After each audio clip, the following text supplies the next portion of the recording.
'Twas a week before Christmas when at the poker table I was 3 and 4 betting whenever I was able. The chips were all stacked in front of me with care as I gave the limp razor a doubtful stare. 8 players sat round the table in chairs in hopes a rich fish would soon be there. 3 were regulars, the other 5 unknowns, of which 2 watched football, 3 played with their phones. When out by the poker desk there arose such a clatter, we all turned our heads to see what was the matter. 9 tables in all were playing Texas Hold'em, but all was paused. Silence was golden. The lights shone down on the new player to arrive. None of us could believe who was before our eyes.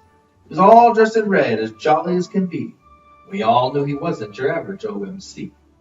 He grabbed his chip rack without even a pause. We're about to play poker with good old Santa Claus. He walked through the card room, ready for the game, recognized all the players, and greeted them by name. He waved to Negranu, Hellmuth, and Ho, gave a thumbs up to vloggers Nimi Boski and Brad O. To our table he came and sat in seat 4. A glint in his eye, he was looking to score. He played with his hands covered in mittens, ordered hot cocoa to which he was sipping. He eyed all our stacks, his face bright with a grin. Before we knew it, loose aggression set in. He raised from both blinds, he raised under the gun, he raised from his straddle, he just raised a ton. I tried to check raise, but accomplished nothing. He knows when you're sleeping, and he knows when you're bluffing. Wait, can it be? I've been dealt pocket aces. I stared at Santa with the straightest of faces. He re-raised me pre-flop, the trap is set. Then came a beat I will never forget. My aces were cracked by 7 deuce of all hands. I was counting the pot, but the deck had other plans. He proceeded to take every chip from the group. Table changed and then continued to scoop.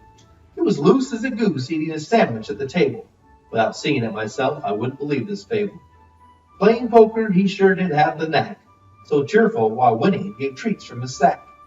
Though we were all felt in our pockets now emptied, we couldn't help but cheer this elf so friendly. He tipped all the dealers, waitstaff, and floor, piled his winnings in his sack, and went for the door. Then he stopped when he noticed a Christmas tree, and quickly skipped over, laughing with glee. Like magic, wrapped boxes poured from his sack. See, none of us naughty, even the poker brat. He was spying to see if losing made temper slip, and suddenly on the table lay all of our chips. In a flash he was gone, but we heard him though out of sight. Merry Christmas to all, and to all a good night.